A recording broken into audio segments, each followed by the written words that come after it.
Muchas gracias.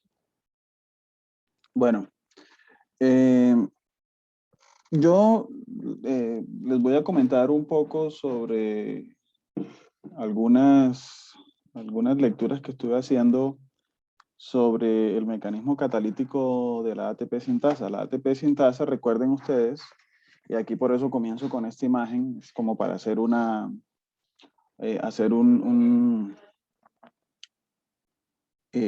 remembranza de, yo creo, lo que se ha revisado por acá en este seminario en las últimas semanas.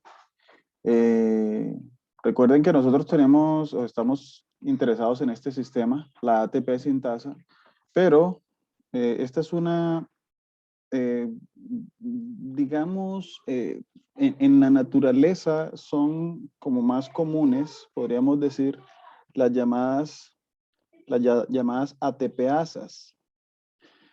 No sé si noten ustedes acá este par de procesos que se ven aquí, que se muestran, ¿sí? Por un lado estamos mostrando esta reacción que es la que nos interesa a nosotros, la reacción, perdón, perdón. A ver si se me traba esta cosa.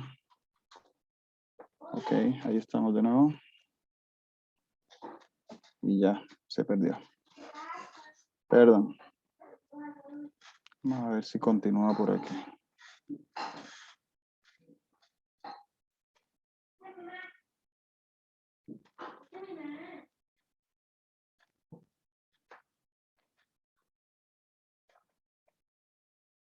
Ahí está.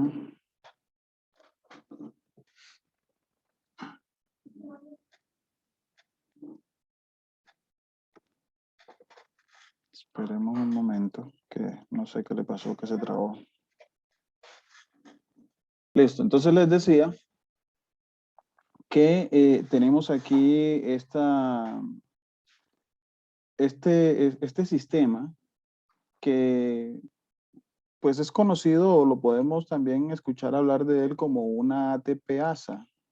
De hecho, como una F sub O, F sub 1 ATPasa. ¿Por qué se le llama ATPasa? Digamos, uno de los sufijos que se utiliza en bioquímica cuando queremos decir cuando queremos hablar de una enzima que cataliza una reacción donde hay la lisis, o sea, la ruptura de un compuesto, es esta terminación asa. Entonces, es una ATPasa porque la enzima lisa, o sea, por utilizar el prefijo o el sufijo lisis, ¿sí? Rompe, degrada el ATP. Entonces, fíjense que en la dirección de la flecha negra, el ATP es convertido en ADP más fósforo inorgánico, ¿sí? Sin embargo, esta enzima, este sistema, porque hay muchos tipos de ATPasas, hay varios tipos de ATPasas, hay ATPasas, esta es una ATPasa tipo F, pero hay ATPasas tipo V, ¿sí? Hay ATPasas pues de otra naturaleza que permiten el transporte de otros iones. Miren que este permite el transporte de iones, de protones, de iones hidrógeno. Fíjense también la flecha negra en este caso, que va en este sentido, en el sentido bueno, aquí dice citosol, en realidad esto no es citosol, sería la matriz mitocondrial. ¿Sí?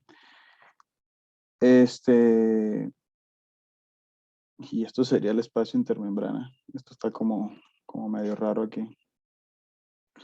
Entonces, permite el paso de esos protones en ese sentido, de acuerdo a lo que hemos fijado en la flecha negra, lo que hemos puesto en la flecha negra, ¿sí? Pero si nosotros nos fijamos en la dirección del proceso de la flecha roja, eso también lo puede hacer este sistema, esta ATPasa tipo F.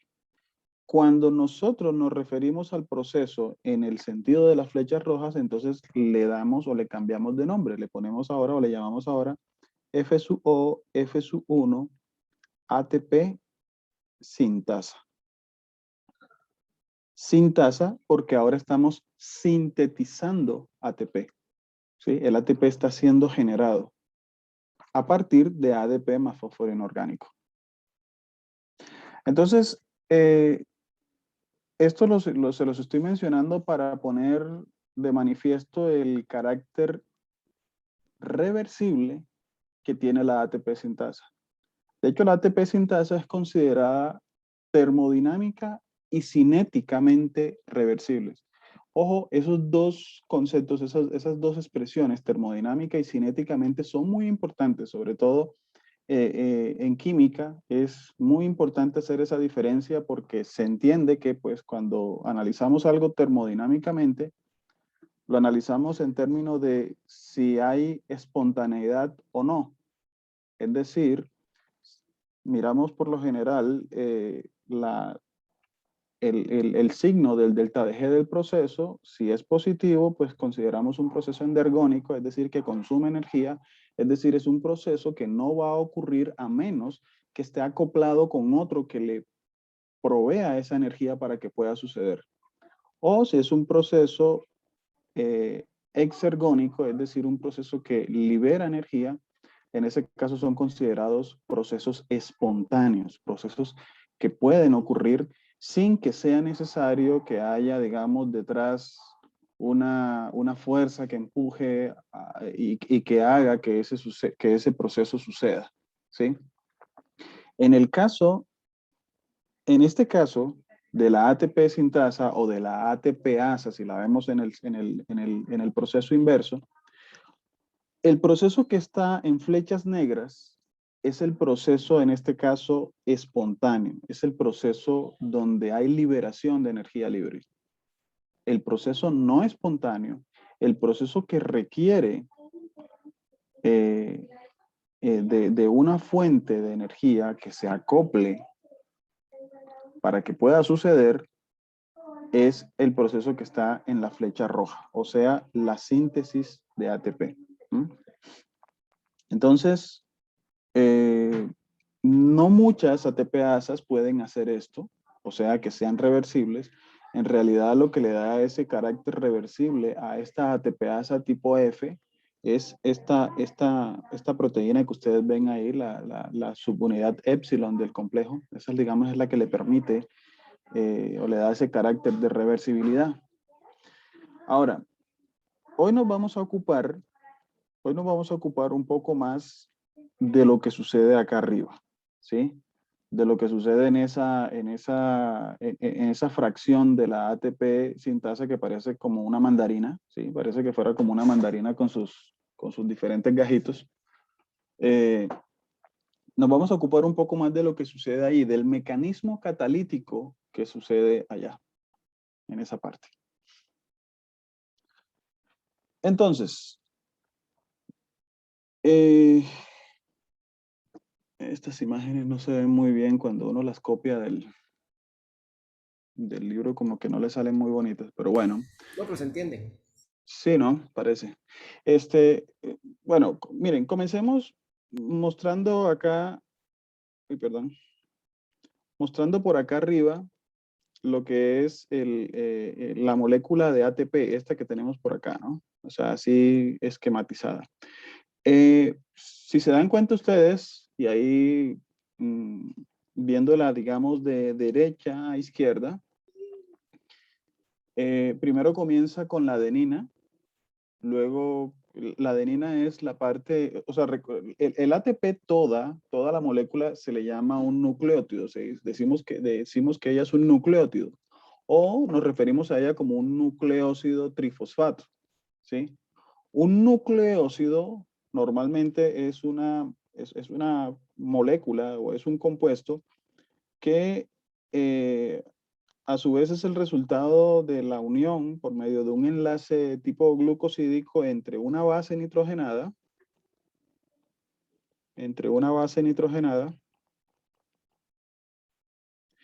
y un azúcar. En este caso, la base nitrogenada es esta que ven ustedes ahí, o sea, está expresada así, nada más el cuadrito como adenina.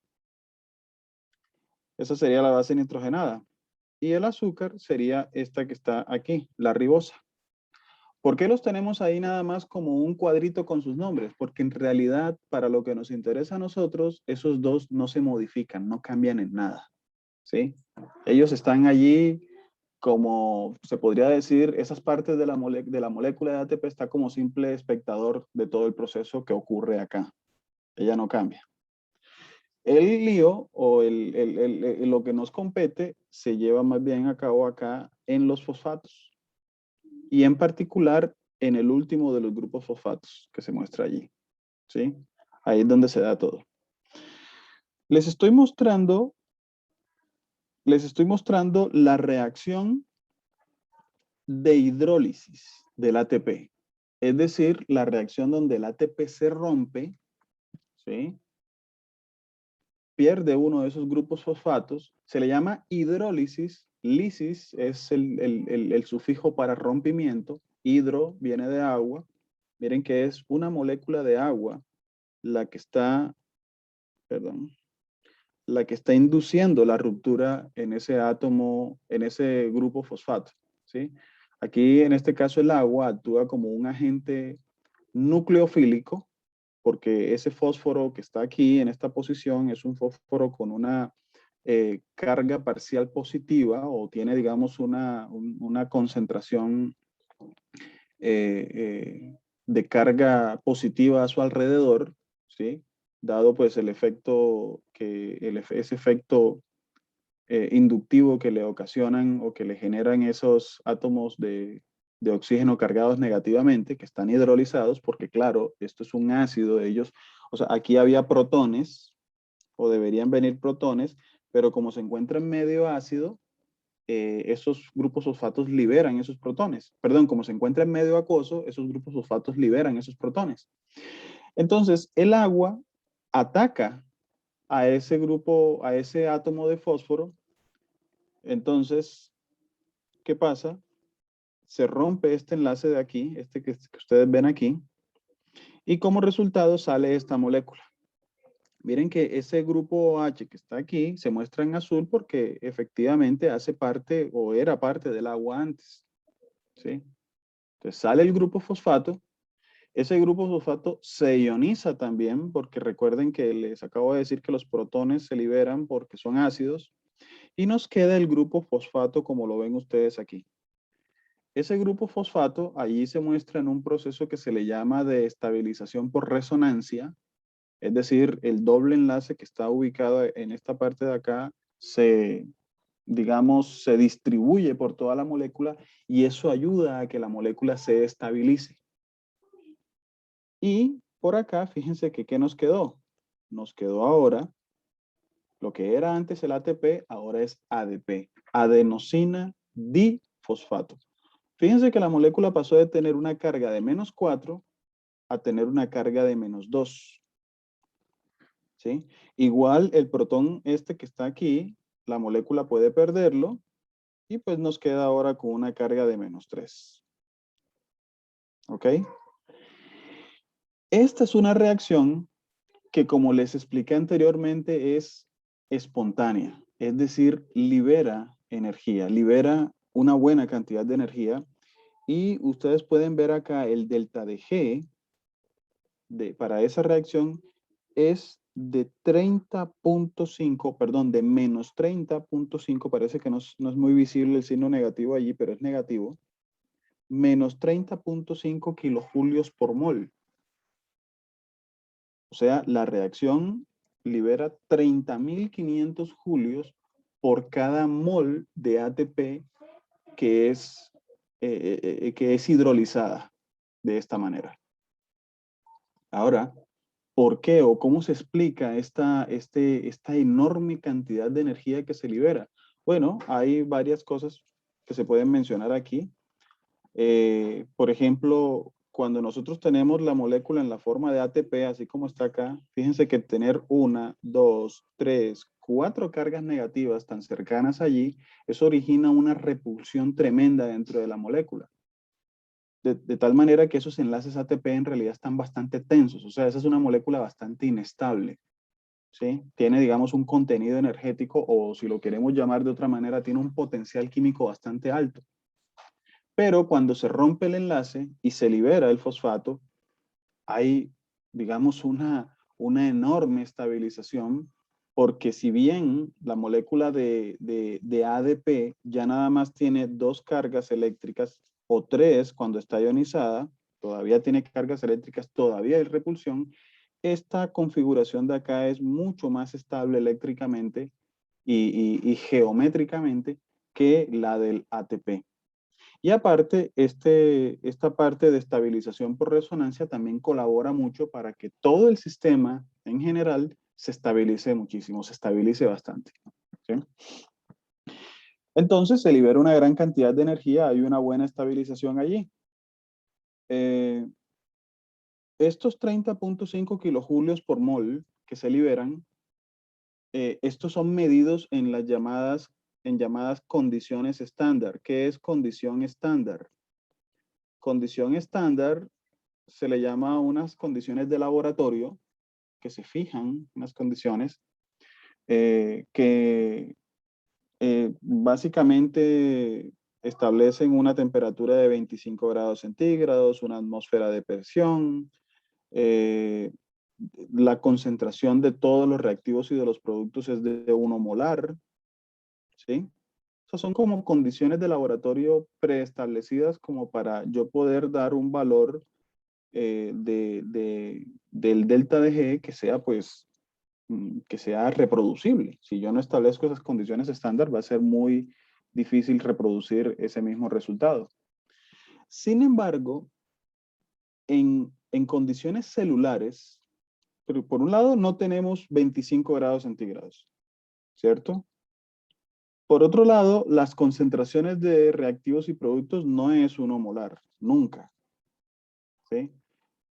Y aparte, en condiciones celulares, nosotros vamos a encontrar otros participantes, como por ejemplo, este que vemos aquí, el magnesio, y además vamos a encontrar diferentes condiciones de pH, que también van, por ejemplo, de alguna manera a modificar la ionización, por ejemplo, la pérdida de estos protones, como se puede ver aquí en el caso del ADP.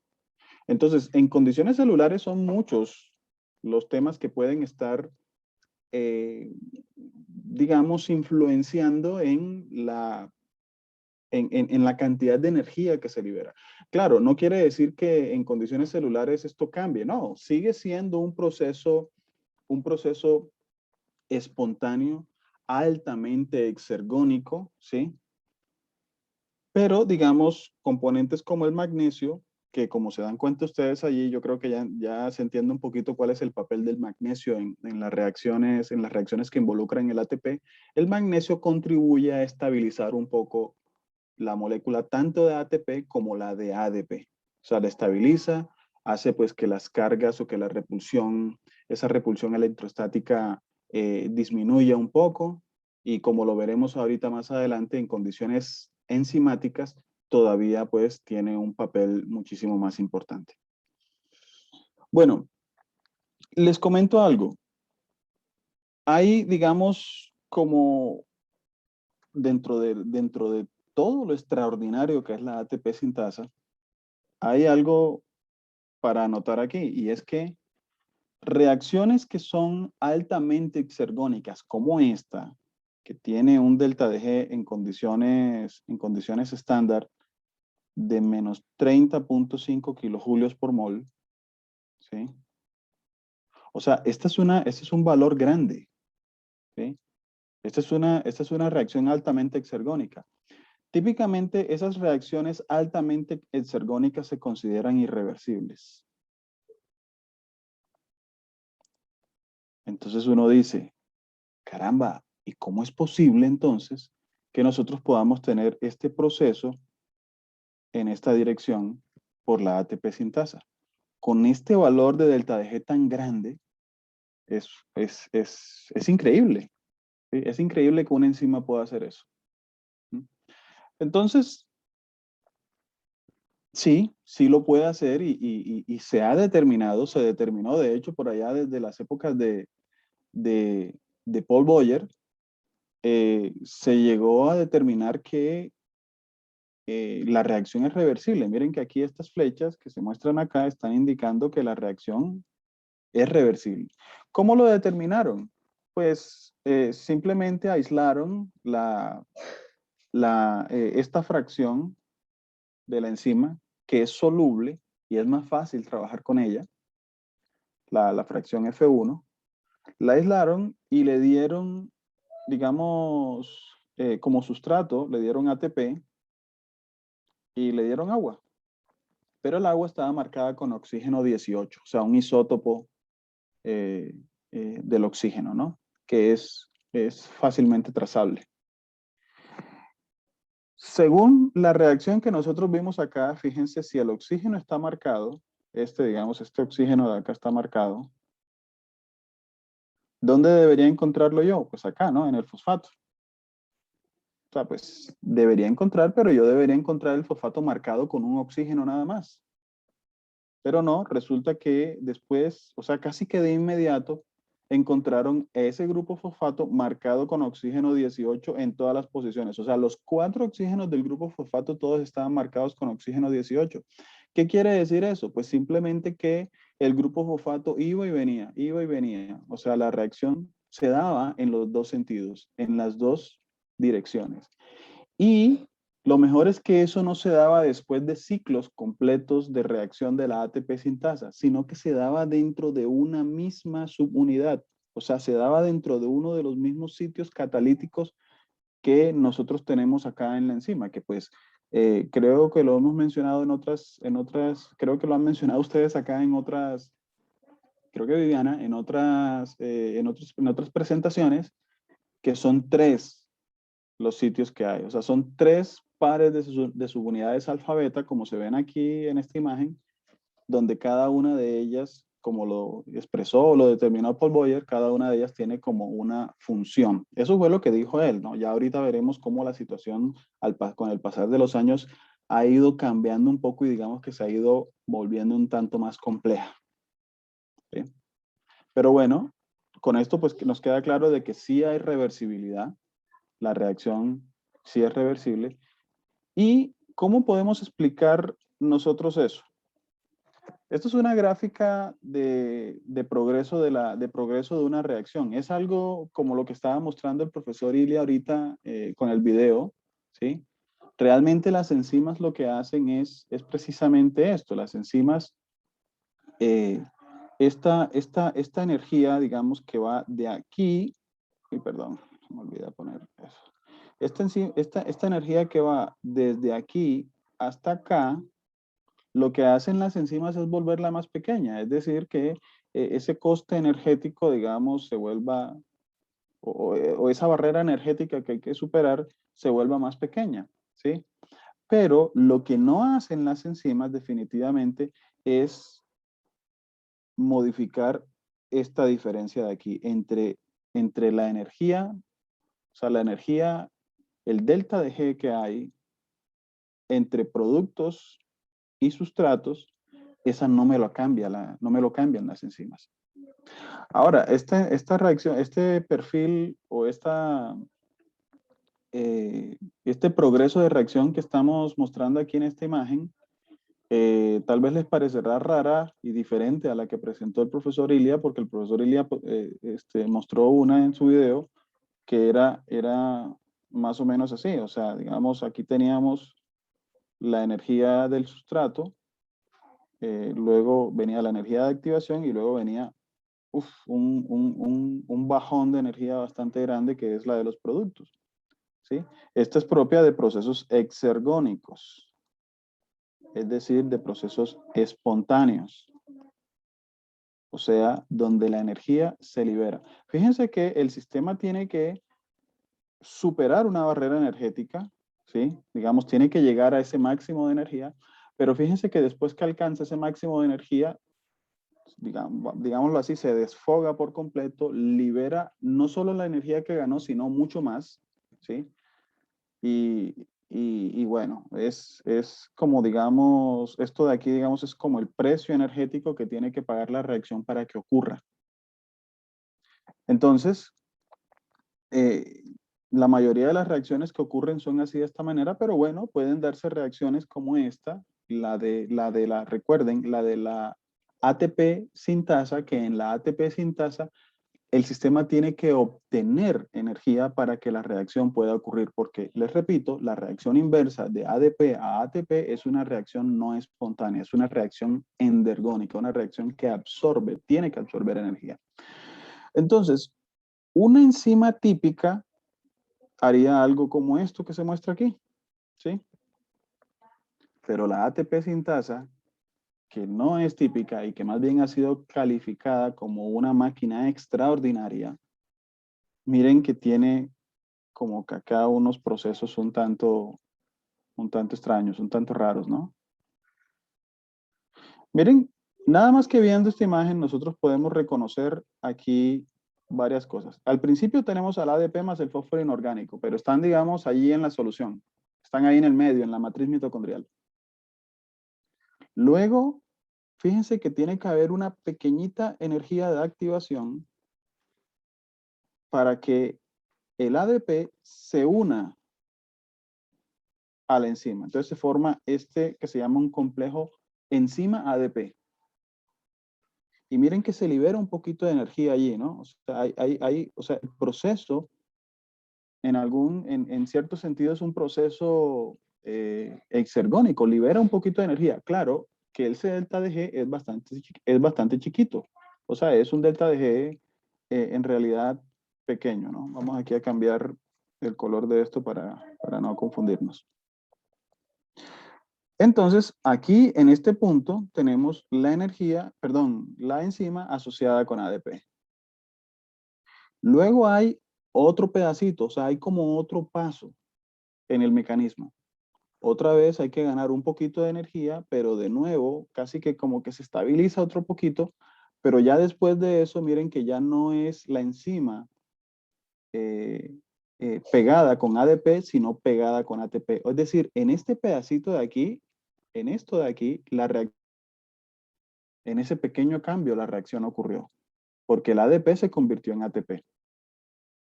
Entonces, esto es entendible con lo que estábamos diciendo ahorita, porque son delta de Gs que son algo cercanos a cero. Fíjense que la diferencia es muy pequeña.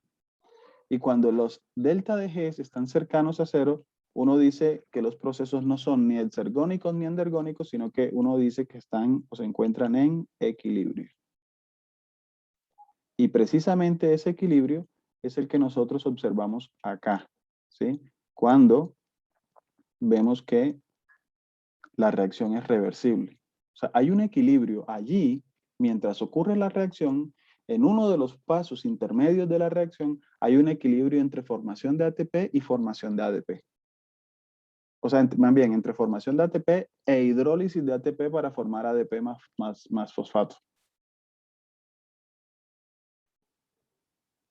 Entonces, eso hasta el momento no se explica por qué puede la enzima hacer que se dé esa reacción de ADP hasta ATP, porque en realidad en lo que corresponde a la reacción como tal, el cambio de energía libre es muy pequeño. O sea, lo que hace la ATP sintasa es ofrecer unas condiciones allí dentro de esas subunidades alfa-beta, en lo que llamamos el sitio catalítico, o en lo que se le llama algunas veces también la fosa o eso pues, le podríamos dar diferentes traducciones. Esa cavidad catalítica, esa fosa catalítica, ese huequito de la proteína donde se da la reacción, ofrece unas condiciones que favorecen que se dé la reacción de ADP a ATP, porque prácticamente no hay diferencia de energía libre allí. Se encuentra casi que en equilibrio. Entonces, ¿dónde sí se requiere un montonal de energía nuevamente para llegar a lo que sería el producto ya libre de la enzima? Fíjense, del paso desde aquí, el ATP acomplejado con la enzima, hasta llegar acá al ATP libre en la matriz mitocondrial. Miren que aquí sí tiene que hacerse un recorrido energético bastante grande.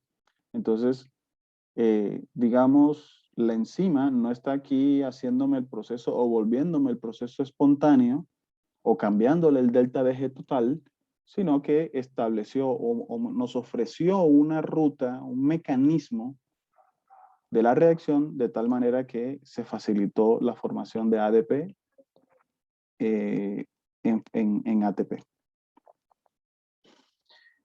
Bueno, sin embargo, los investigadores en este asunto han querido siempre como llegar, hombre, a demostrar qué es lo que está pasando allá, qué es lo que pasa ahí dentro, qué es lo que pasa en la subunidad beta, en la subunidad alfa, qué sucede en el interior.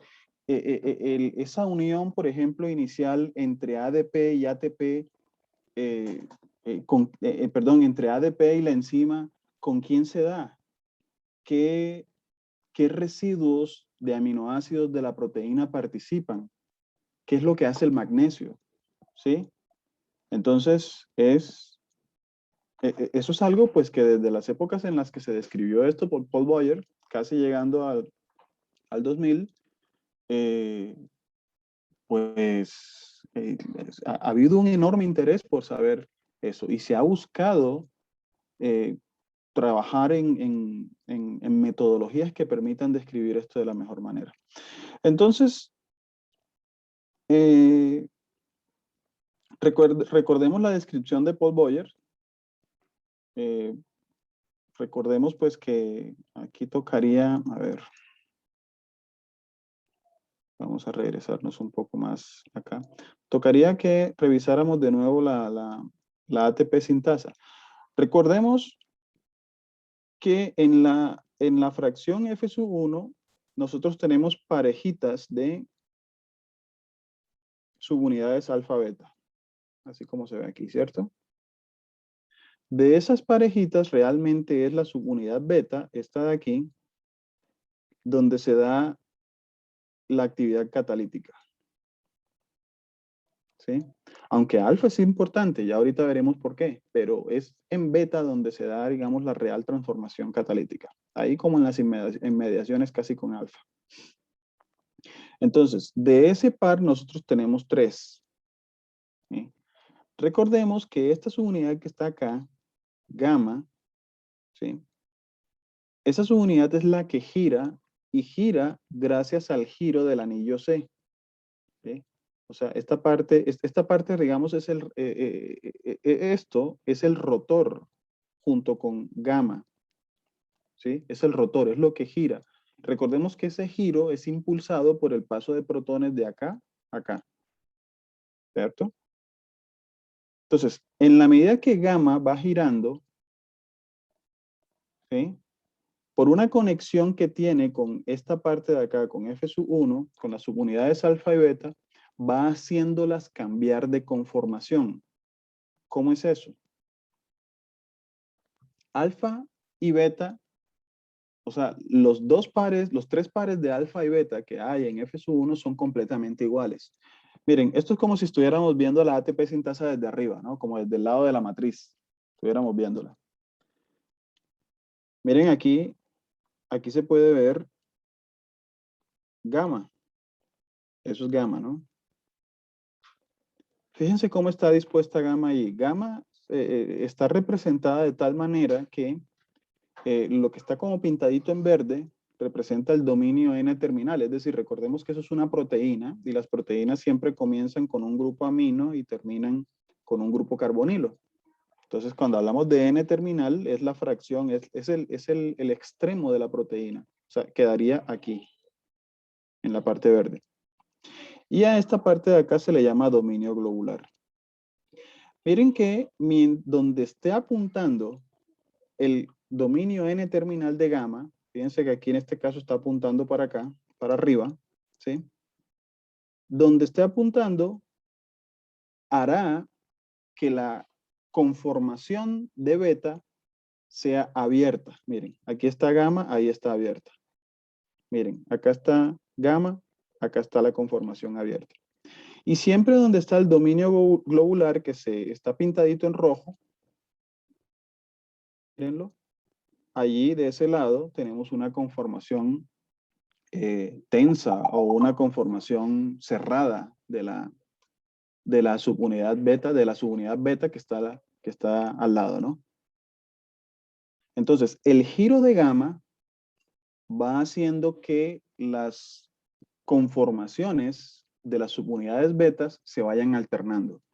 Se vayan alternando entre tres posibles conformaciones. Una conformación abierta, una conformación tensa o cerrada, y digamos una conformación, digámoslo así, suelta. Ahorita vamos a ver que en algunas situaciones o en algo, ya le han ido como que cambiando los nombres y es como una conformación, a veces le dicen semiabierta o a veces le dicen semicerrada. ¿Sí? Es que como explicaremos más adelante, la cosa se ha ido como volviendo un poquito compleja, ¿no? Entonces, la conformación abierta es una conformación vacía. Fíjense que por eso también se le llama beta sub E. Esa E es de empty, o sea, está vacía allí. O sea, allí el sitio de beta, es esa fosa de la que hablaba, ese huequito del que hablaba, está vacío, no tiene nada. En esta conformación, en la tensa, en tight, allí está firmemente unido ATP. O sea, esa es una conformación en la que hay una alta afinidad por el ATP. Mientras beta se encuentra en esa conformación, se va a encontrar unido a ATP.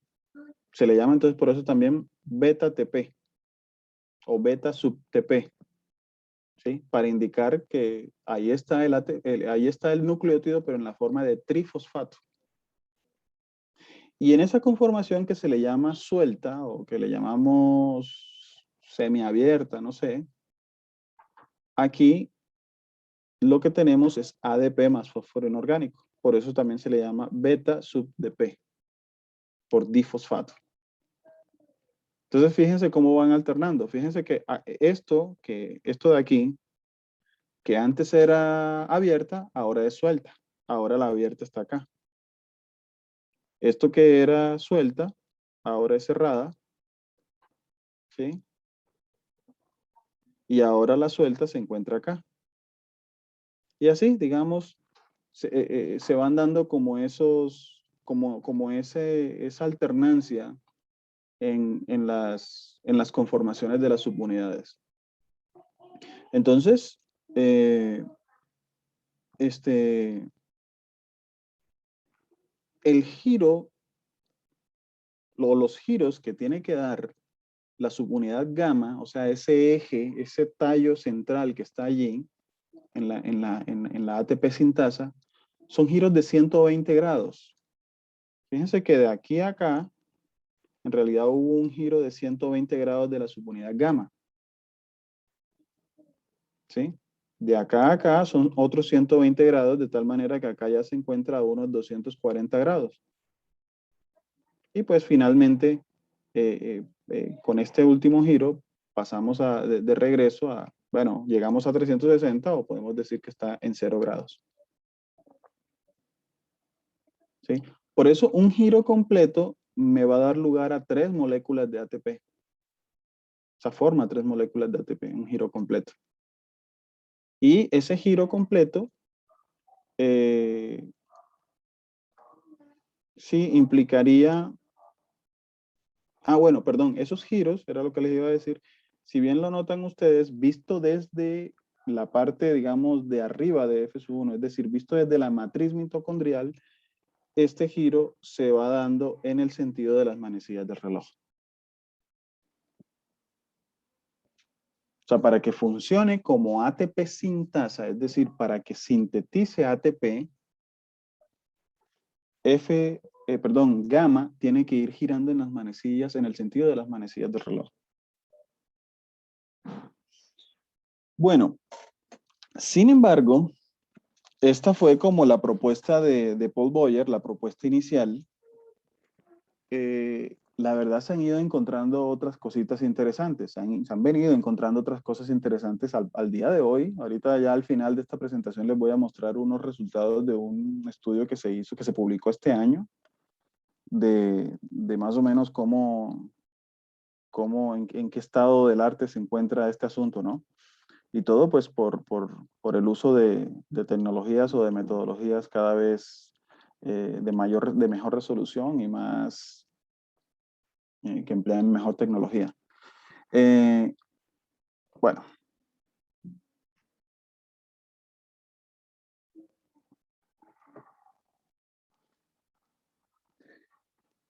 ¿qué han venido proponiendo los investigadores? Lo que han venido proponiendo es que hay pasos intermedios.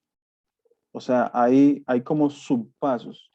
O sea, de esos tres que propuso Paul Boyer, que pues vendrían a ser estos que están acá, ¿no? Este de aquí, este de acá y este de acá, hay como unas conformaciones intermedias o unas conformaciones casi como a la mitad. Si se dan cuenta, el análisis ahora lo estamos haciendo en contra de las manecillas del reloj. Es decir, estos estudios se hacen con la ATP sintasa funcionando como ATPasa, es decir, funcionando como con ATP como sustrato y lo hidroliza a la forma de ADP más fosfato inorgánico. ¿Por qué razón? Porque implementar un modelo experimental o hacer un ensayo experimental con, con la ATP sintasa en la forma de en la forma de enzima hidrolítica, es decir, es bastante, de enzima hidrolítica no, de enzima que sintetiza ATP, es bastante difícil por unas circunstancias que incluso aquel día las estábamos hablando con David, porque es que es, la verdad, bastante difícil como que yo tener,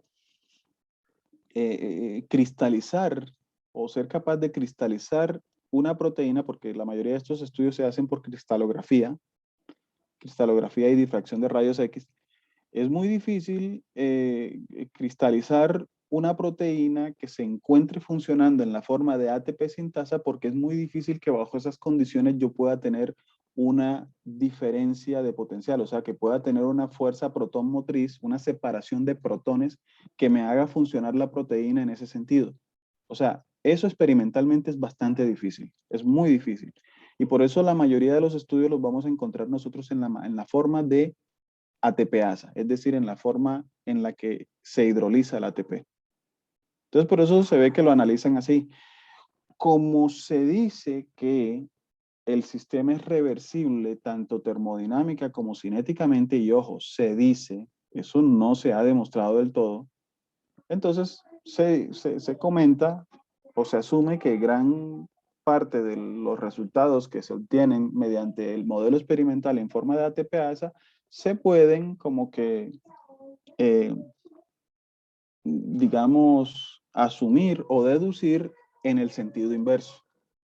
Pero en realidad que haya un estudio donde de manera determinista, o sea, se haya hecho en la forma de ATP sintasa, no lo hay todavía. Entonces, fíjense que en este sentido se consideran otras conformaciones, fíjense esta, con un ángulo de 80 grados. O sea, digamos, esto es cero, hubo un ángulo o un giro de 80 grados. En ese giro de 80 grados, fíjense ustedes en cómo se ve el dominio n terminal de gamma. Fíjense que está apuntando ya a este lado, a esta otra subunidad, está en conformación abierta, pero fíjense que si bien está en conformación abierta, tiene fosfato inorgánico todavía. ¿Sí? Miren que acá tenía ADP más fosfato inorgánico. O sea, acá todavía tiene unido el fosfato inorgánico. ¿Sí? Ya luego pasa a 120. Acá en 120 grados se parece a la que nos había dicho Paul Boyer antes. ¿Sí? Ahora sí está esto completamente abierto. ¿Sí? Y de este lado tenemos ADP más fósforo inorgánico y acá tenemos la parte tight que une firmemente y fuertemente al ATP. Luego encontramos acá otro estado intermedio, fíjense dónde está el dominio N-terminal ahora. Está abierto, pero miren que tenemos unido a fósforo inorgánico. Ah, y otra característica de estos estados intermedios es que tienen dos ATPs, o sea, las dos subunidades restantes a la abierta, ambas quedan con ATP unido firmemente. Y eso nos demuestra o de alguna manera nos deja entender lo que decíamos hace un rato, que esa eh, reversibilidad de la reacción se da justamente cuando ADP está reaccionando, o sea, se está convirtiendo en ATP o ATP se está convirtiendo en ADP. Bueno, perdón, lo dije mal. Esa reversibilidad se da en los estados o en las conformaciones de beta que son ya sea la tensa o la suelta. Mejor dicho, entre la conformación tensa y la conformación suelta es donde se da el equilibrio. Que ya sea me lleve a ATP o me lleva a ADP. O sea, es muy fácil que la conformación suelta se convierta en tensa o la tensa se convierta en suelta. Hay un equilibrio allí. Luego viene esta sería la de 240 grados, ¿sí? Que también nos la describió Paul Boyer, y esta que sería intermedia y que se parecería mucho a estas otras dos. Entonces uno como que se queda pensando, bueno, esas conformaciones intermedias, ¿a qué corresponderían realmente? Y cuando yo me voy acá a esta gráfica de aquí, pues yo observo que hay como unos, si se dan cuenta, aquí hay unos estados de máxima energía, pero chiquiticos, intermedios, que se encuentran allí, ¿no? Que, bueno, y además este grande de acá, que a lo mejor representarían algunos de esos estados intermedios. ¿Sí? Recordemos también, hay algo tal vez que no les dije de estos gráficos, y es que esta energía de activación grande que hay entre esto y esto, este punto máximo de energía que tenemos allí, que aquí está como que representado por un par de crucecitas, esos son los puntos donde existen los llamados complejos de transición. Es decir, estados de especies químicas intermedias entre el sustrato y el producto, que normalmente pues son de alta energía, pero es como, sí, es donde se forman las llamadas complejos de la enzima con el sustrato. Entonces, es posible que se formen un par o varios de esos complejos allí, intermediarios en la reacción. Bueno, el asunto con estas conformaciones intermedias, el asunto es que, por ejemplo, esto lo describieron para bacteria, esto que están viendo ustedes acá. ¿No? Pero hay gente que se ha puesto a hacerlo con otros organismos y va encontrando cosas diferentes. ¿Sí? Entonces, la cosa se pone complicada y me he puesto así como a mirar de reojo la información y hay mucha información sobre esto. ¿No? O sea, el estudio de estos mecanismos que se dan allí no es cosa tan sencilla. En primer lugar, por la gran cantidad de información. Y esa gran cantidad de información, a su vez, tiene que ver con los diferentes modelos que utilizan, los diferentes modelos experimentales. Este que les muestro aquí es de la ATP sintasa o de la ATPasa, la fracción F1 de la ATPasa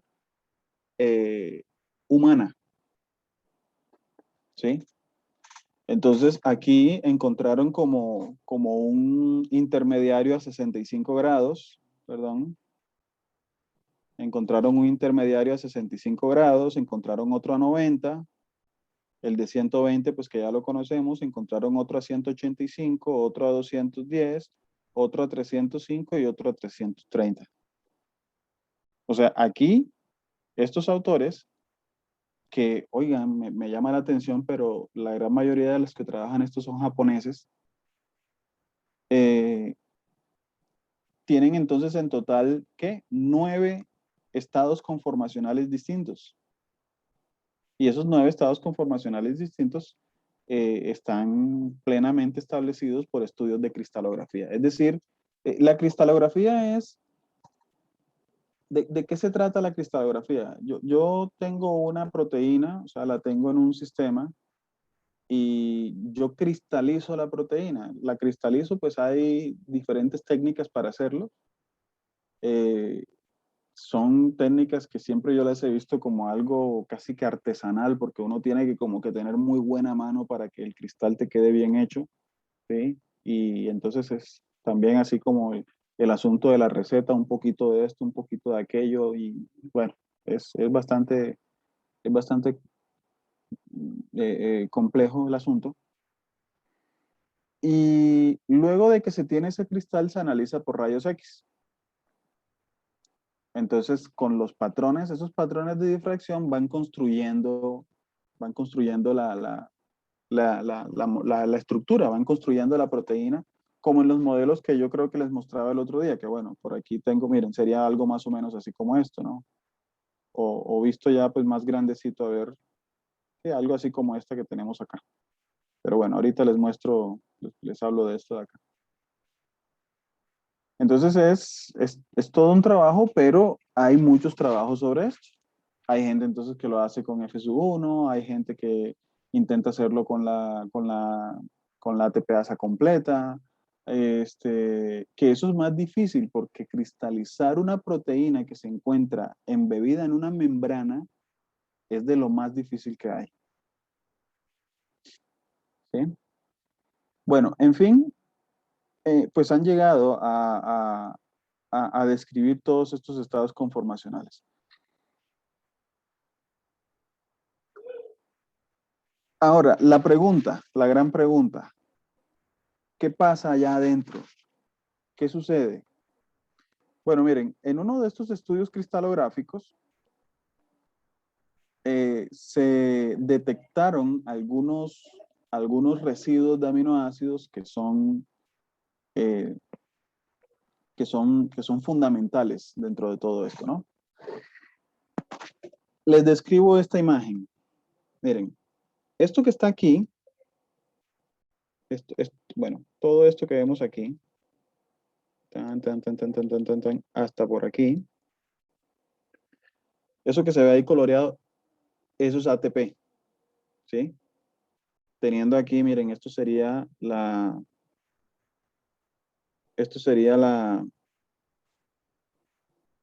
adenina, esto sería la ribosa, lo que está en amarillo y rojo serían los grupos fosfatos, ¿sí? Entonces, fíjense, aquí estaría un fosfato, aquí estaría otro y aquí estaría otro. O sea, este último fosfato es el que finalmente se va a romper. Y estos serían los oxígenos de ese grupo fosfato, ¿no? Los oxígenos que están libres. Esos oxígenos, esos oxígenos son los que se van a, a complejar o que van a resultar estabilizados por todos los grupos químicos circundantes que hay allí. ¿Cuáles son esos grupos químicos circundantes? Lo que está aquí en verde es magnesio, el ion magnesio, o sea, Mg2+. Ese ion magnesio está allí. ¿Se acuerdan que yo les había dicho o les había mostrado una imagen donde el magnesio,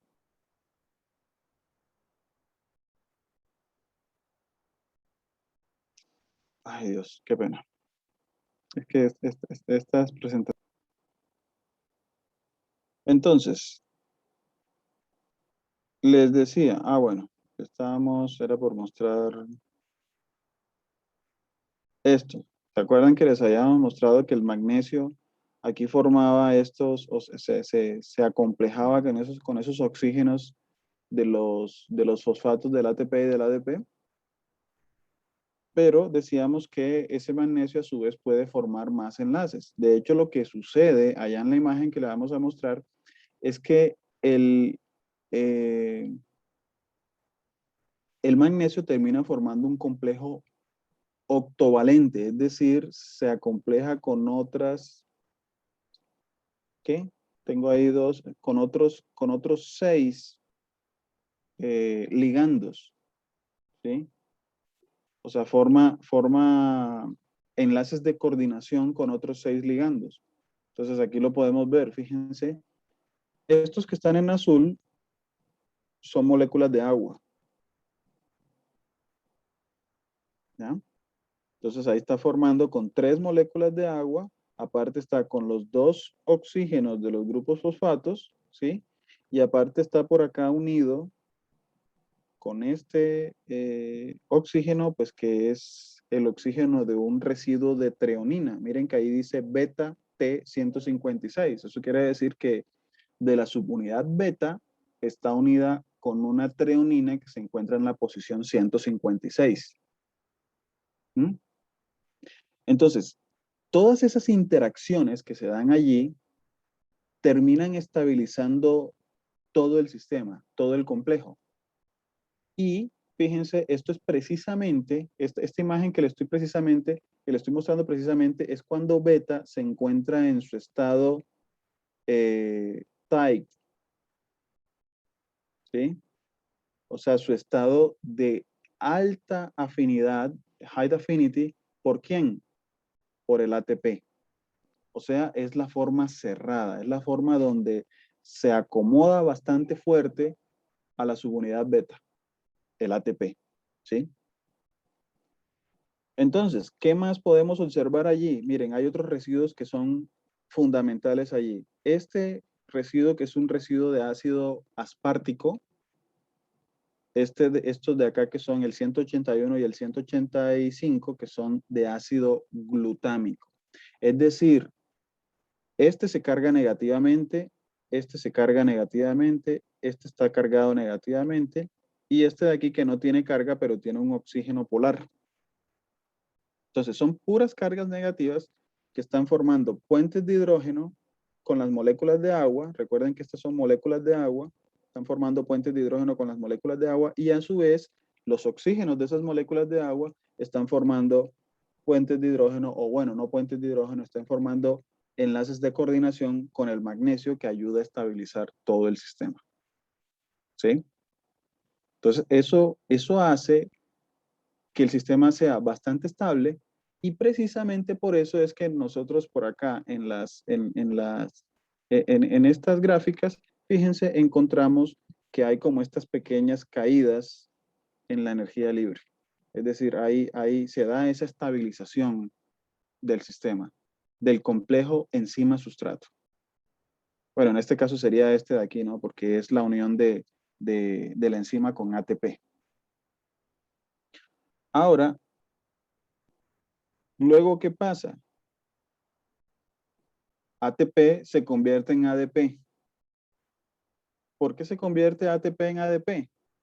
Recuerden, tiene que haber un cambio conformacional. Si ustedes se dan cuenta en esta imagen, ahora me aparecen por acá estas cadenas en verde. ¿Esto en verde qué es? Aparece en escena la subunidad alfa. ¿Por qué aparece en escena la subunidad alfa? Pues porque hubo un movimiento de la subunidad gamma, hubo un cambio de conformación. Esto, digamos que los alrededores, el ambiente se modifica y entonces da lugar a la reacción. ¿Cuál es la reacción? Si se dan cuenta, ahora tenemos el grupo fosfato.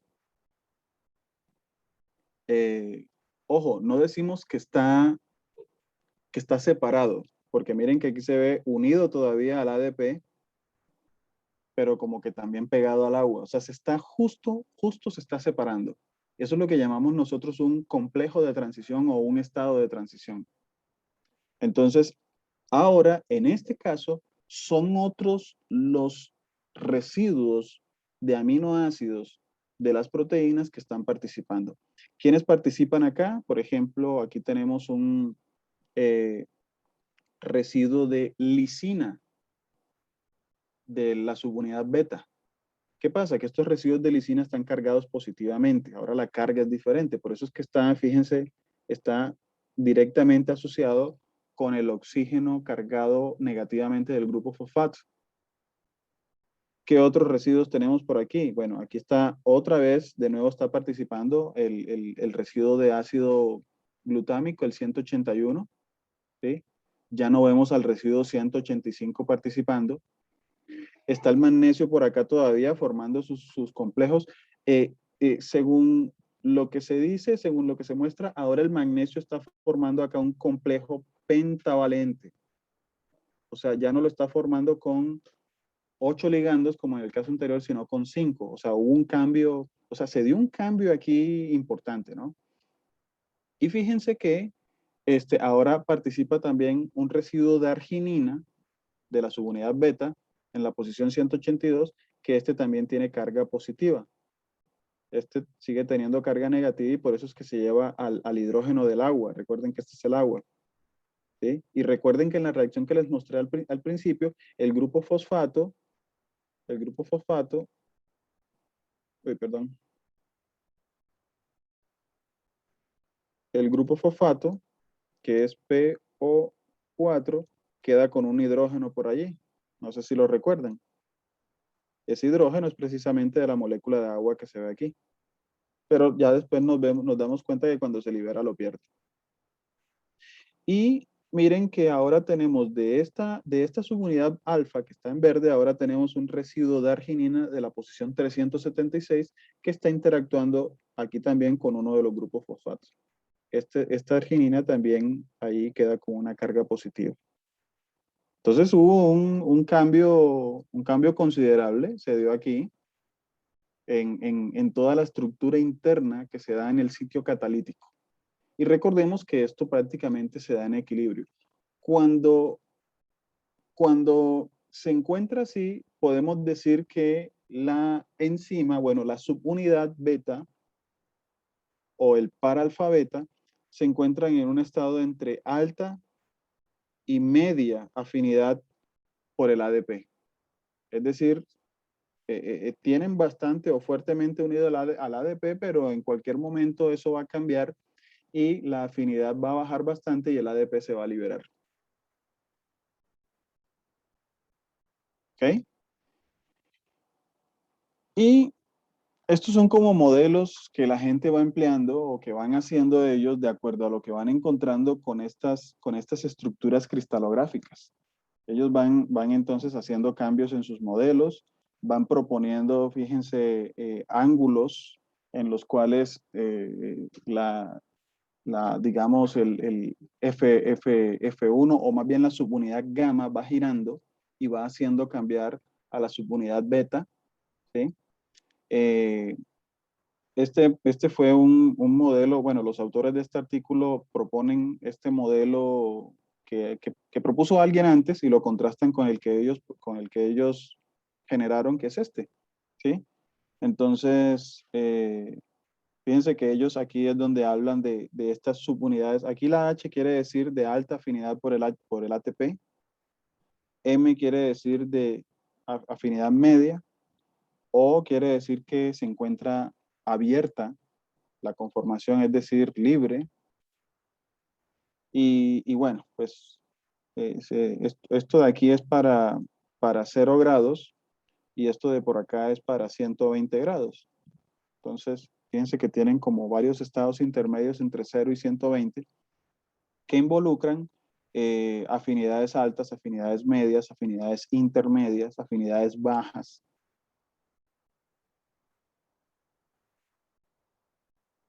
Depende pues de qué conformación tenga. Y bueno, miren, este es el trabajo que les decía miren, está fresco, es de 2021. Aquí trabajan con una ATP sintasa F sub O, F sub 1 ¿sí? o ATPasa no recuerdo la especie, pero es una bacteria también que ellos utilizan acá. Entonces, las partes que ya todos conocemos, lo que está en amarillo vendría a ser lo beta, lo que está acá en rojo son las partes en alfa. Y previamente, o sea, estos son datos que ellos tenían desde antes de hacer su estudio.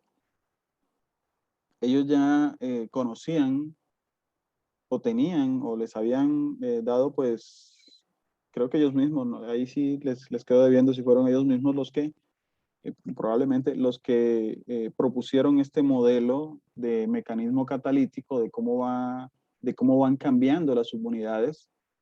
Entonces, justo, digamos, como está aquí esto, y fíjense que gamma, que es la flecha azul, está apuntando hacia allá, ahí tenemos entonces la conformación abierta. O sea, la conformación como que lista en cuanto se modifiquen las cosas para que el ATP se una.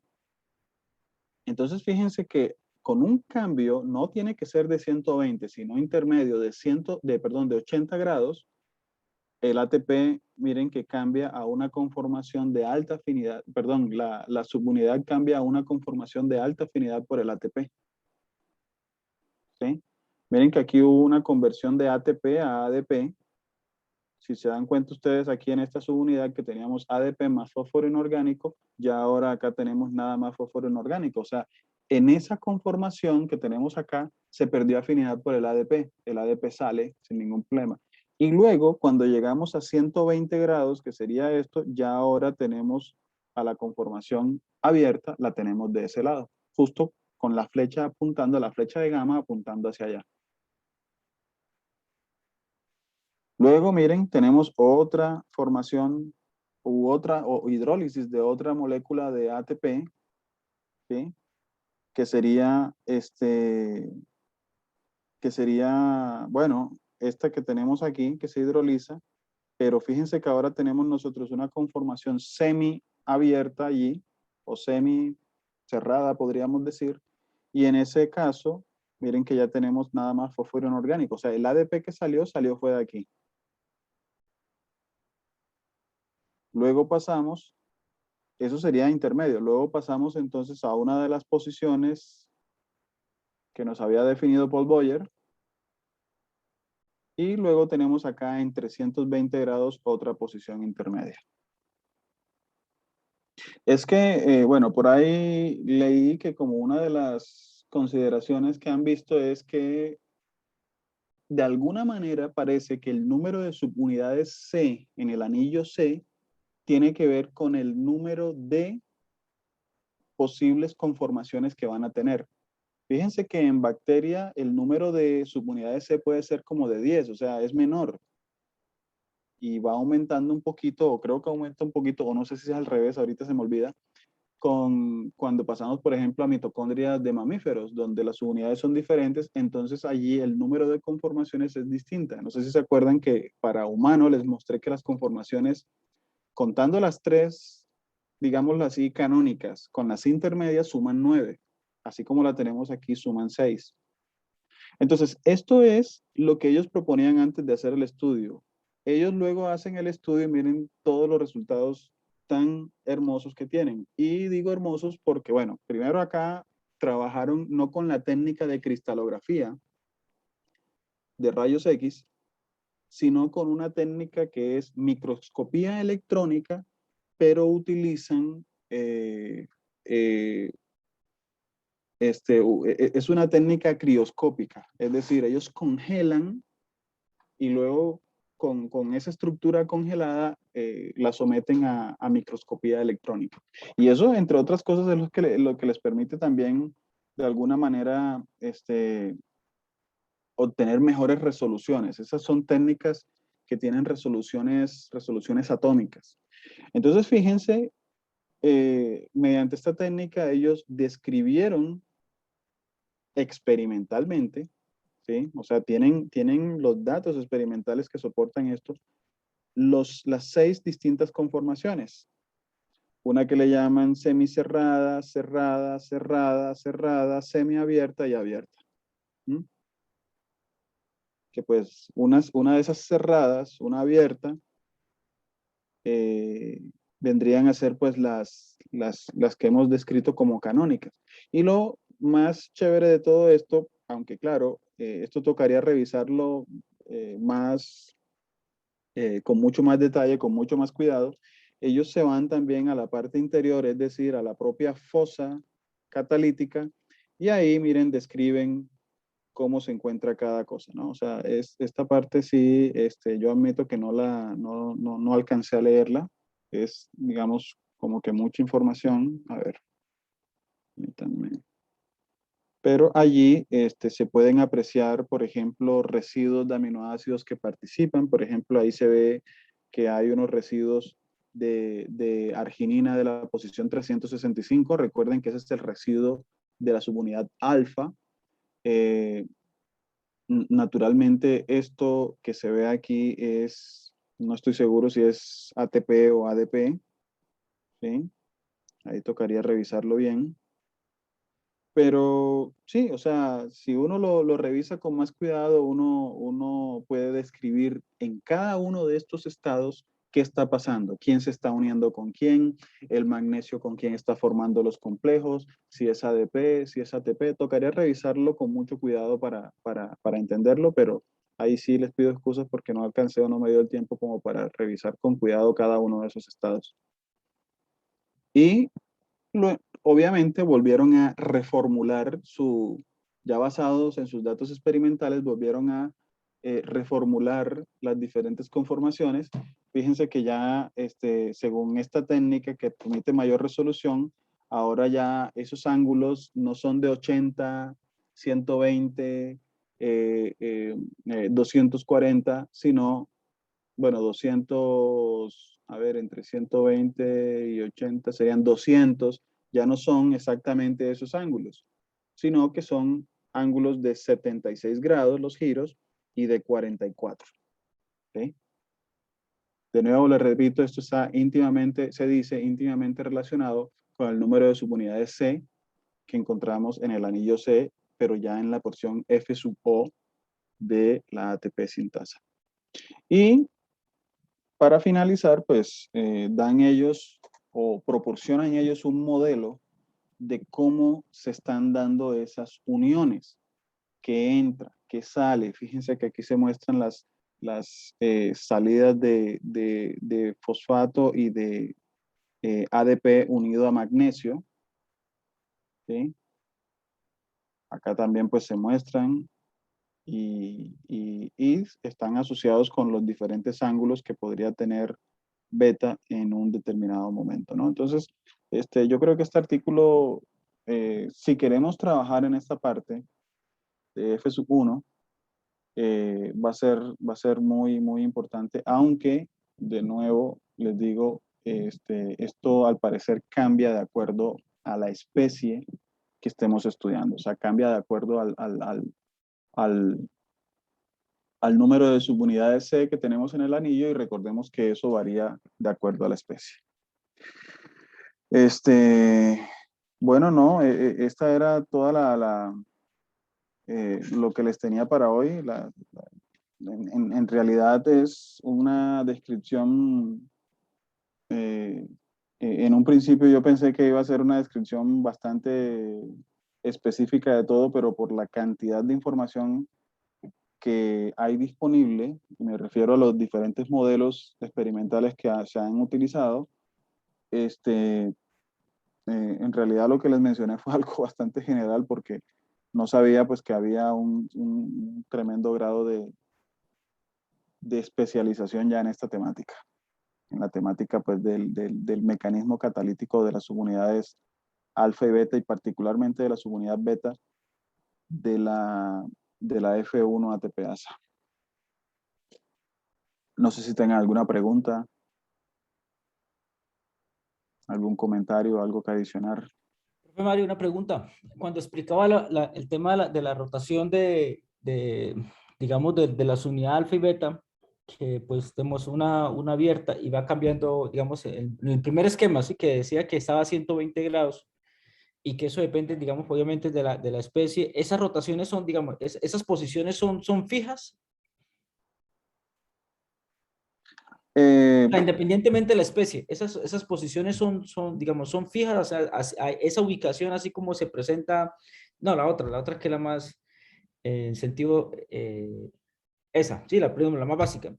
Esas posiciones, por ejemplo, digamos, así son fijas, o sea, las unidades va rotando, la unidad C va rotando y la alfa y están ahí, digamos, van rotando bajo esas posiciones, digamos, cada 120 grados y ahí mismo pues se está generando digamos, esa interacción, esa cinética o hay algún cambio, una transformación adicional.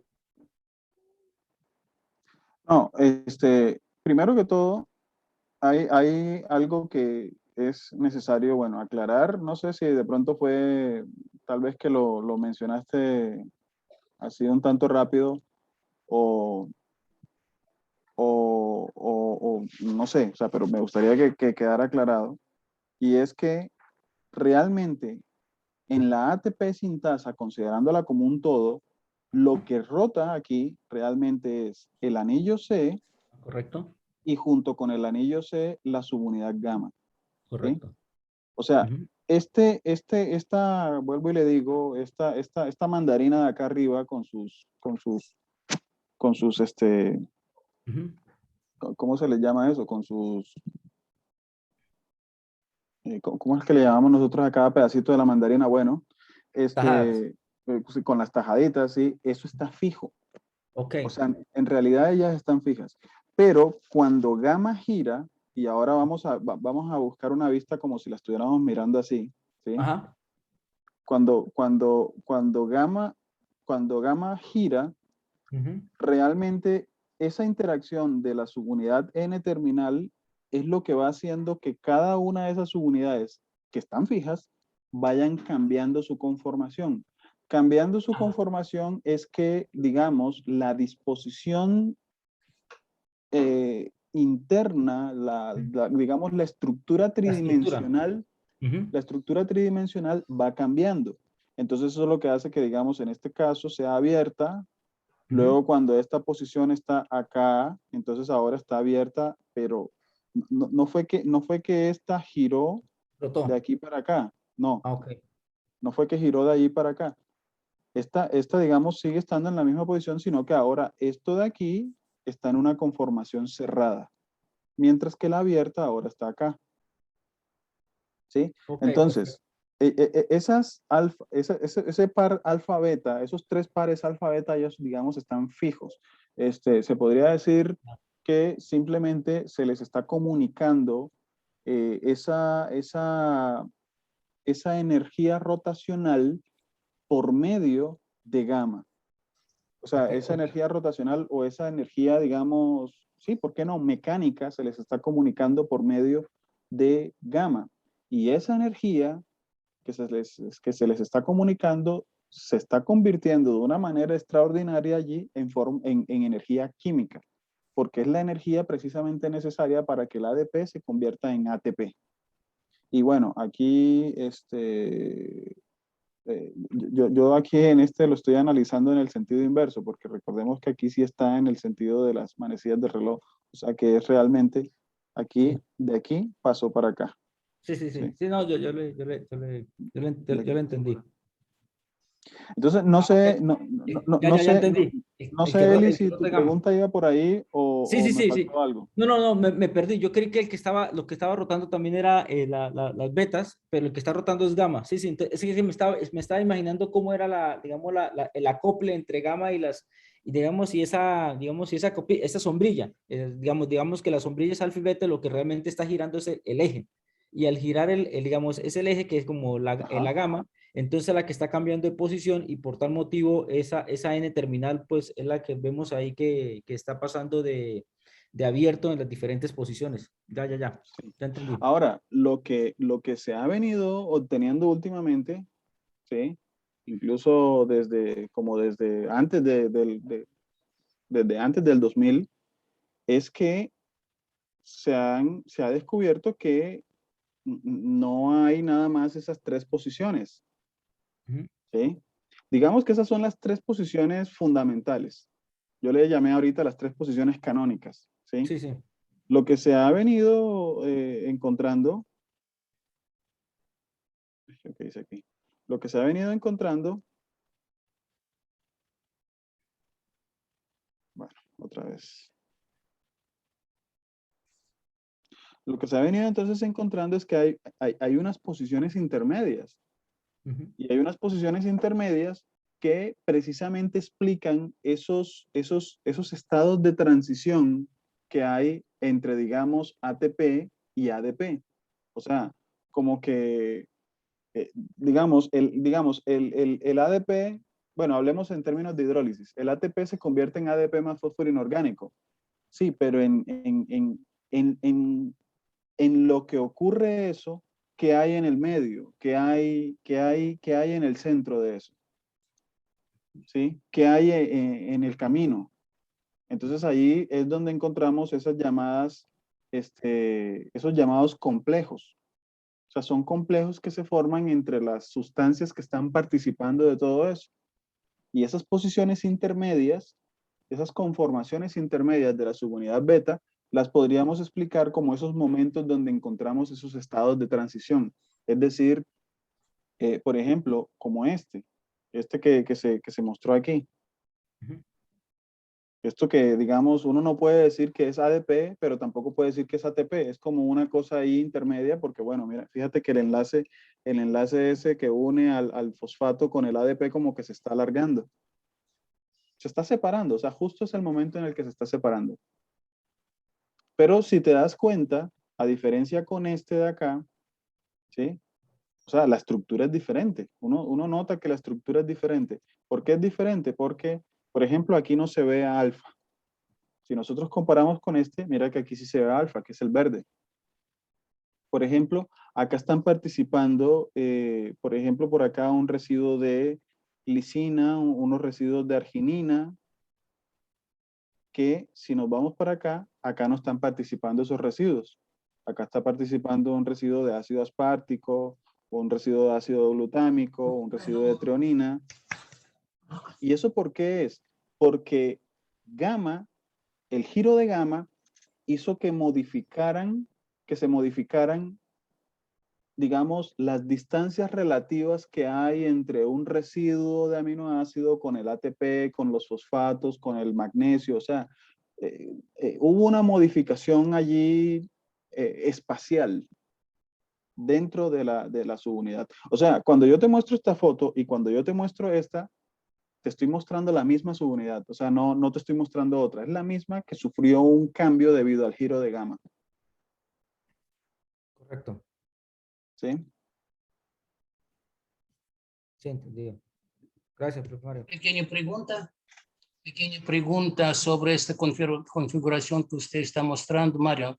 Señor. Esta configuración, nadie estaba haciendo algún calculito químico cuántico de esta configuración, calcular esta energía para encontrar esta energía de activación, porque este dibujo puede, me parece, al menos hacer una estimación de la energía. Nadie trataba de hacer ningún trabajo más sobre esto. Eh, eh, Profe, no le puedo decir si lo hizo tal autor, pero estoy casi seguro que sí tienen que haber datos de esto. Sí, Sería deben bueno, por haberlos. ejemplo, buscar con palabras claves cálculo químico cuántico de, por ejemplo, de que nace Sí, o alguna cosa de esto, puede ser con sí. palabras claves química cuántica. Sí, Y y es otra que, pregunta, y sí, perdón, profe, y es que esto, mire, es de 2002. O sea, esto sí, de aquí no, hasta acá han tenido que haber generado esa información. Esa información debe existir, claro. debe estar M- disponible. Muchos grupos están trabajando. Otra pregunta, usted dice que hicieron exámenes rayos X y encontraron estructura cristalizada de configuraciones que usted dice. Sí, se vieron una estructura periódica de estas configuraciones que usted, con 3, con 4, ¿no? Sí, o sea, esto que estoy mostrando aquí, por ejemplo, es obtenido por cristalografía de rayos X. No, y Esto lo estoy, mostraron que es un ordenamiento casi cristalino, ¿o no? Yo eh, me escuché mal. no, bueno, la cuestión es que la proteína, o sea, F1, ella se encuentra en solución, ¿sí? Ella se encuentra en solución, es porque esta parte es soluble, esto que estamos viendo aquí es soluble en agua. Entonces, para poder obtener un patrón de rayos X, para luego construir, me imagino que por métodos computarizados, esto que estamos viendo, necesitan cristalizar la proteína. Entonces, a lo que yo me refería es que, o sea, no es que esto per se sea cristalino, sino que tienen que cristalizarlo. Y lo cristalizan pues por unas metodologías que sé que son metodologías un tanto tediosas, pero la verdad yo nunca lo he hecho, nunca he trabajado en esto. Porque ya pensaba en efectos colectivos, puede ser simultáneo, todos están interactuando entre sí. Y última pregunta quisiera hacer sobre magnesio. Nadie estaba analizando el efecto isotópico de átomos de magnesio. Por ejemplo, iones de magnesio tienen 3 isótopos, isótopo 24, 25 y 26. No había ningún análisis cómo cambio concentrar diferentes isótopos, como usted mostró unos isótopos allá de una de experimentos, y muy bonito como usted mostró, con calcio, ¿no? Con calcio, no, la verdad no conozco, no lo sé. Porque sobre esto, porque estoy preguntando, este trabajo Buchachenko, yo que compartí con el profesor David y todo el grupo, donde estaban estudiando efecto magnético sobre quinasa, y estaban demostrando que, por ejemplo, isótopo 25 de calcio casi no afecta el campo magnético, a isótopos 24 y 26 sí afecta fuertemente el campo magnético. Y a otros trabajos, esto fue hace 2008, y puede ser ya hay más. Pero yo por ahí vi que parece ser que el 43, el isótopo calcio 43, creo que tiene alguna interacción de efecto magnético, que también está por la ATP sintasa. Yo estaba hablando sobre creatina que con creatina que tiene isótopos, disculpe, trabajo, no, magnesio, usted con magnesio, yo no con calcio, con magnesio estoy hablando, no, por ejemplo, adición, magnesio está en creatina, sabe que creatina acelera el proceso de transformación, y por eso diferentes isótopos de magnesio hacen acelerar el campo magnético. Es trabajo muchacho que yo digo. Y sería bueno, interesante, puede ser también calcio también tiene tipo isótopos que existen de calcio, puede ser también, y por eso puede ser efecto magnético, interesante. Hay trabajos. Sí, yo encontré trabajos con calcio 43 y zinc 67. Y hay efecto campo magnético, ¿no? Sí, dice, pero lo analizan por la técnica nuclear magnética. Sí, claro. Ajá. Nuclear magnético, porque claro, debe ser. Sí, en el artículo que tengo del 2020, trabajaron con magnesio 25, calcio 43 y zinc 67. Y además ellos encuentran hacen un estudio en la tabla periódica donde encuentran algunos elementos.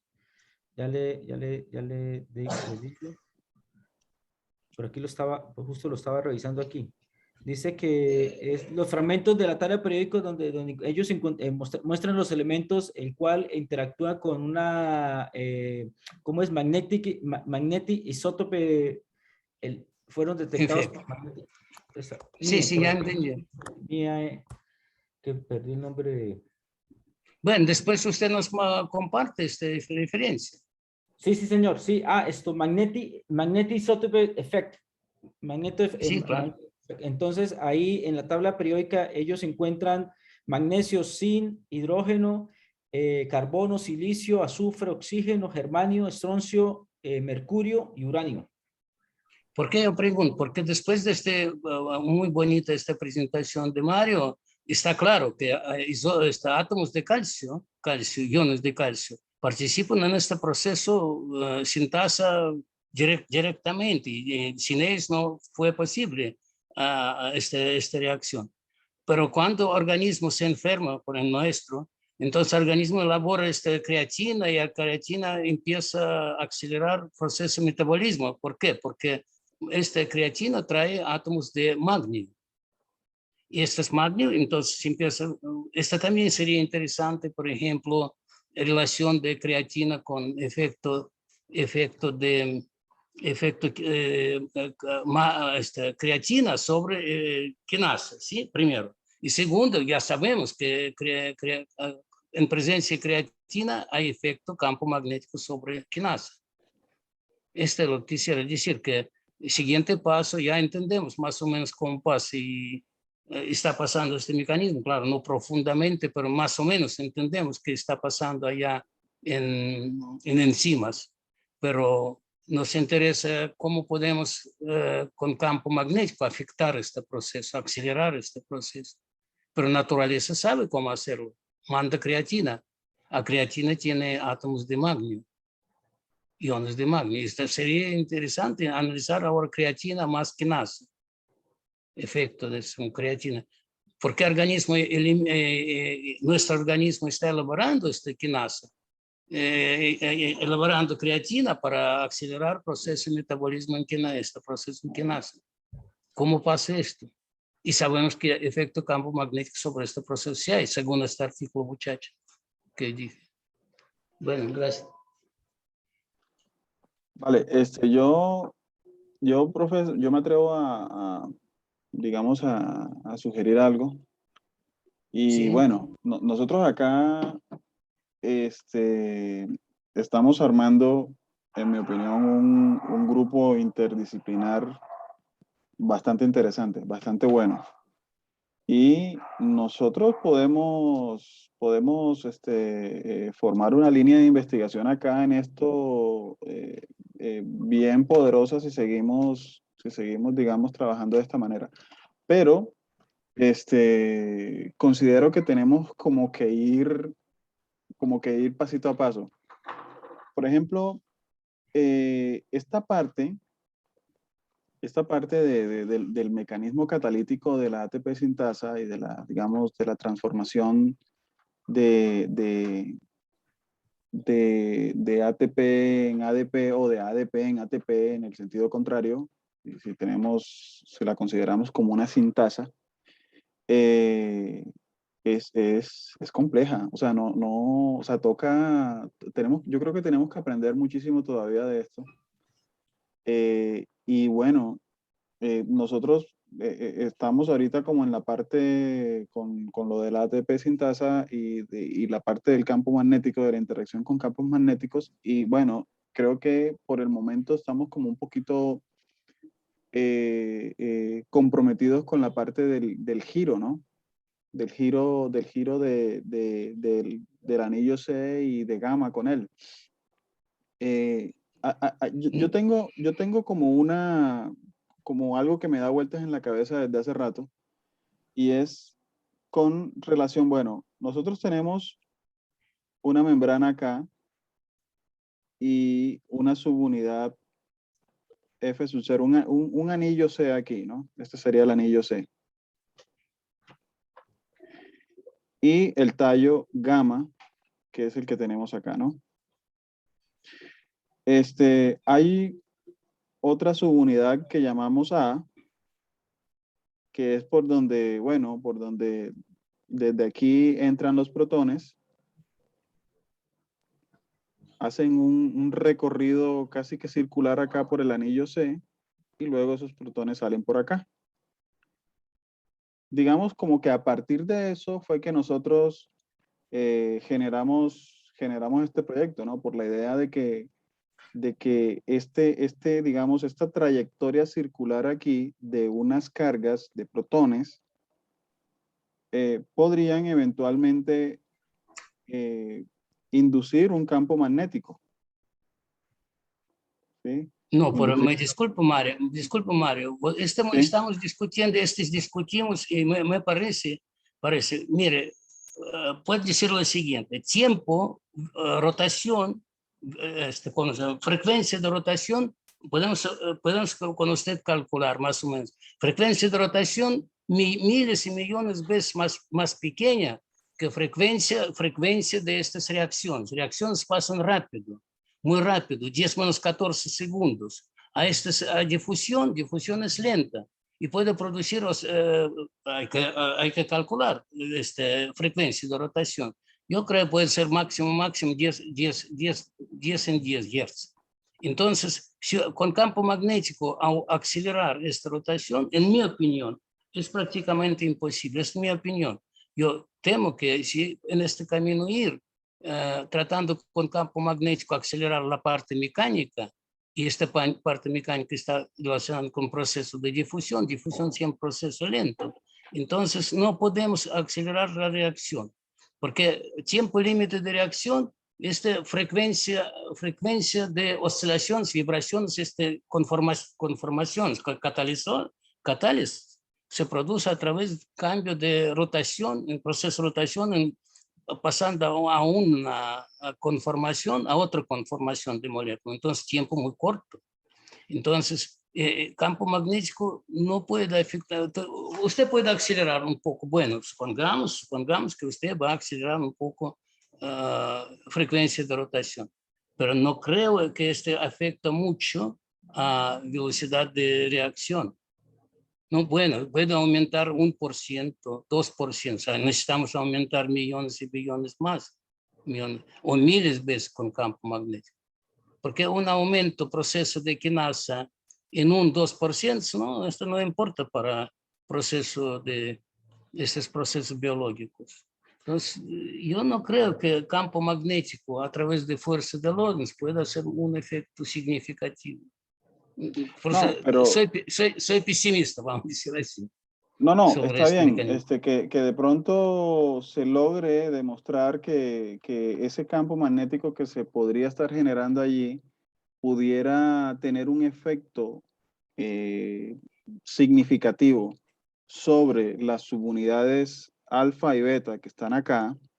Bueno, quizás eso, sí, como usted lo dice, quizás no llega a ser significativo, pero entonces yo lo que digo, o a lo que me refiero es que no perdamos de vista ese campo que se pudiera estar generando allí, porque si no tiene un efecto sobre esta sección, podría tener un efecto en otras cosas alrededor. Por ejemplo, a mí se me ocurre que estas líneas de campo magnético que están generándose aquí, ¿sí?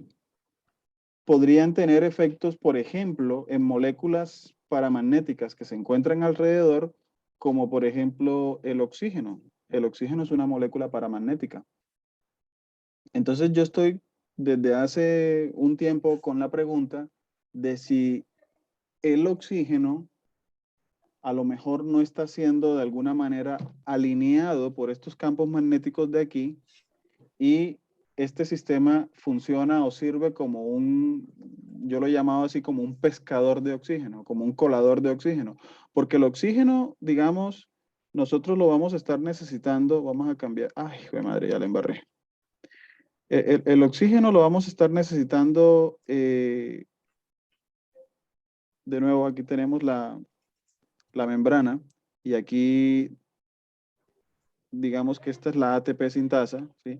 Hay otros complejos aquí, como por ejemplo el complejo, que es el complejo 4.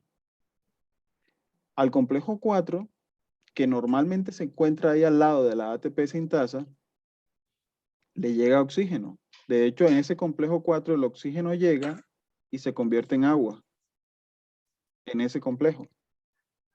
Entonces, ¿no será o no podría ser que esos campos magnéticos generados, ¿sí?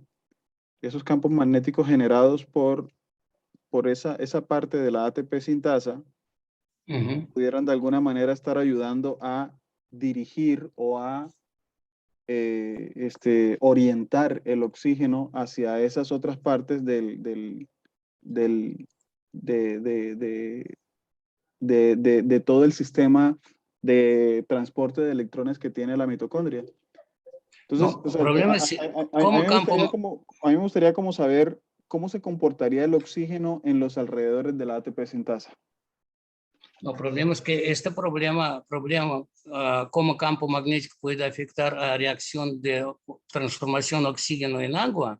Este problema relativamente mucho más simple, porque puede considerar, por ejemplo, átomo de oxígeno en estado singlete y en estado triplete. ¿Sí? La diferencia de energías, calcular entonces efecto Zeeman y calcular velocidad de reacción dos moléculas hidrógeno, reacción, transformación de oxígeno y hidrógeno en agua.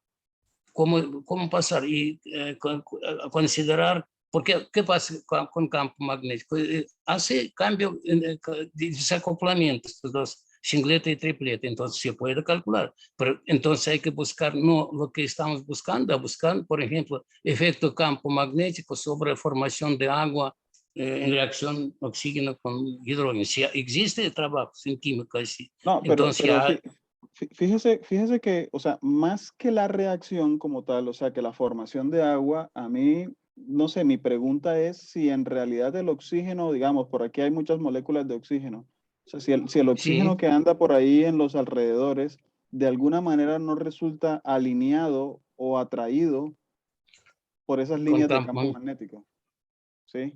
Y entonces de alguna manera ayudan como a atraparlo en estos otros sistemas que se encuentran aquí alrededor. Yo no recuerdo ahora qué es estado oxígeno, estado base, es singlete o triplete, no recuerdo. Ya hace El, tiempo. el Oxígeno, oxígeno es un birradical, o sea, no, tiene dos ah, electrones desapareados. ah, paralelos o antiparalelos. Son paralelos. Entonces sí, claro, entonces se puede alinear, sí, puede efecto, sí, sobre este oxígeno puede. Entonces cambiar su concentración, distribución, concentración de oxígeno espacial, sí. Sí, está interesante, sí puede ser. Este ¿Sí? puede analizar. Porque vea, el oxígeno, a ver, si no estoy mal, el número atómico del oxígeno es 6, ¿verdad?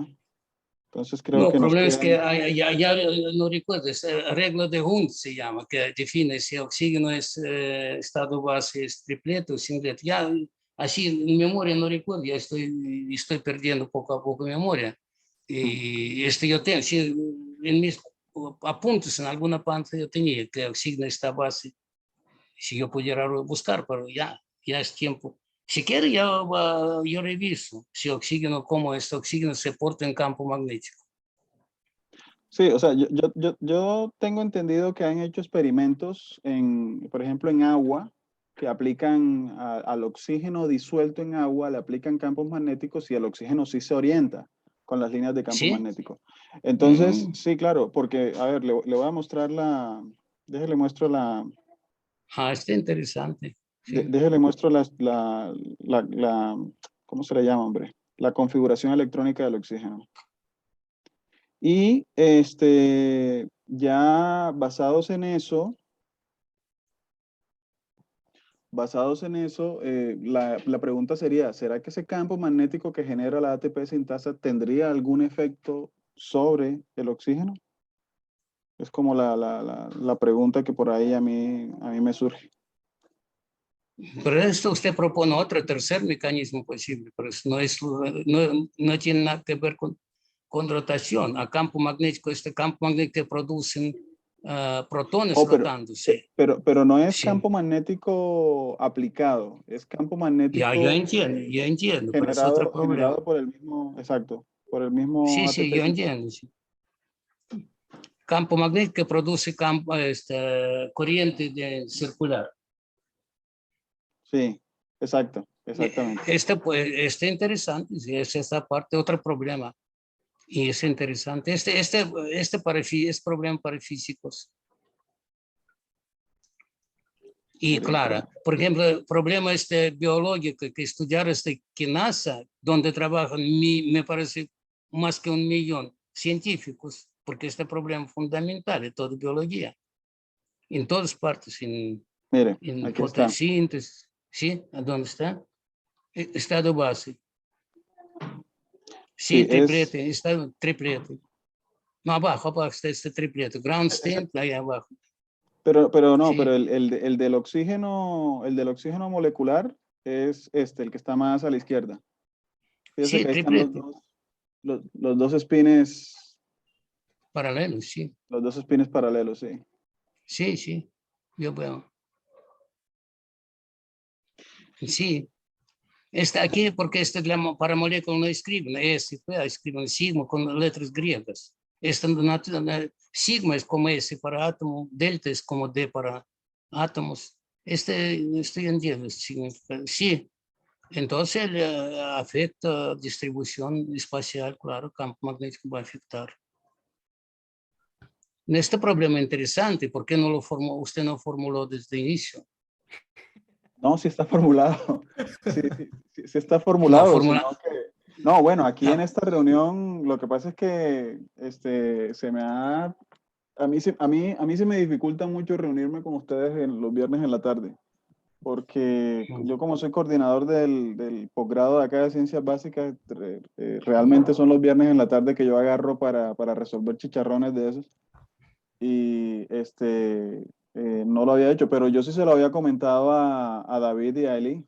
Yo les había comentado Sí, eh, ya voy este, a pensar entonces, el problema consiste en lo siguiente, tenemos un flujo por una espiral protones y hay que encontrar campo magnético que produce esta espiral rotándose. Tenemos corriente circular a lo largo de una espiral. Entonces, primero calcular campo magnético alrededor de esta espiral y segundo, después distribución espacial de átomos de oxígeno porque tienen triplete, por eso debe ser. ¿Cómo va a afectar distribución espacial este oxígeno alrededor de esta espiral? Así formuló usted, así quiere formularla. Porque dice distribución no será homogéneo, por ejemplo, oxígeno va a ir cerca tal parte, no será homogéneo en el espacio, ¿sí? Alrededor de esta espiral. exacto. Entonces ¿Cómo hay se, que analizar este problema de física, y interesante. y bueno, eso de pronto como podría, como las mitocondrias están cargadas de ATP sin tasa, podría explicar por qué las mitocondrias son tan buenas para respirar, es decir, para capturar oxígeno. Sí, puede ser, sí. Es como digamos, alguna... Claro, no hay que descartar, pero por eso sí sería un problema diferente, lo de los efectos de ese campo magnético sobre la actividad catalítica. Eso sería ya un problema distinto, ¿no? Pero, Sí, sí. o sea, No es más complicado. es exacto, es lo que les decía ahorita, es más Mucho más complicado complicado. y porque hay Sí. una gran cantidad de información sobre eso y pues nos Y tendríamos que poner a mucho. revisarla y a revisarla con cuidado. De todas maneras, esto no es mi línea de investigación, o sea, mi línea de investigación normal. Yo trabajo cositas como un poco más de farmacología, pero sí estoy muy interesado en que nosotros fortalezcamos una línea de investigación en esto, o sea, en la parte de biomagnetismo. O sea, la verdad sí me gustaría mucho. Bueno, no sé qué más tengan, si tienen alguna pregunta o si algún otro comentario.